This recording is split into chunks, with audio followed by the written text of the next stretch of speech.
শুধুমাত্র 2টা জেম থেকে আমি কিভাবে 4টা জেম করলাম শুনতে ম্যাজিক মনে হলো, এটাই ট্রু। আমার কাছে জেম ছিল শুধুমাত্র 2টা আর মিনি পিস ছিল 73। আলটিমেট প্রি অর্ডার আসছে সবাই জানো। তো ফার্স্টে আমি জ্যামগুলাকে মিনি পিসে কনভার্ট করলাম, দেন 40 পিস করে আমি 3টা জ্যাম রিডিম করার পরও দেখলাম আমার কাছে আরো 53 কয়েন রয়েছে।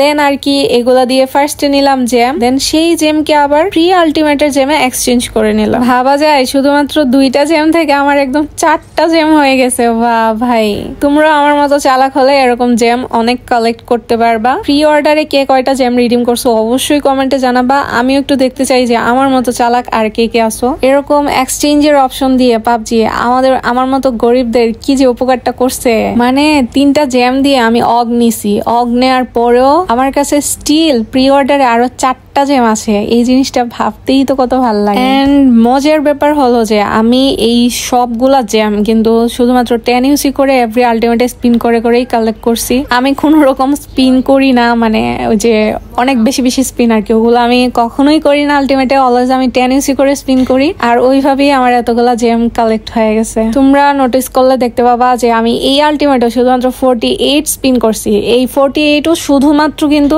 10 ইউসি এর স্পিন। এখন বলতে পারো যে 48 স্পিন কেমনে 10 ইউসি হয়? আলটিমেট তো থাকে শুধুমাত্র 1 মাস। ওই যে পার্ক শপ থেকে ভাউচার কিনতে পাওয়া যায়, তারপর হচ্ছে আরপি থেকেও পাওয়া যায়, এইসব ভাউচার দিয়ে স্পিন কইরা 48 স্পিন হয়েছে। ভাই আমার নিজের কাছেই পুরো শক লাগে, মানে কেমনে অগ পারচেস করার পরেও, তারপরে এত সবকিছু নেওয়ার পরেও আমার কাছে স্টিল আরো 4টা জ্যাম। ওহো।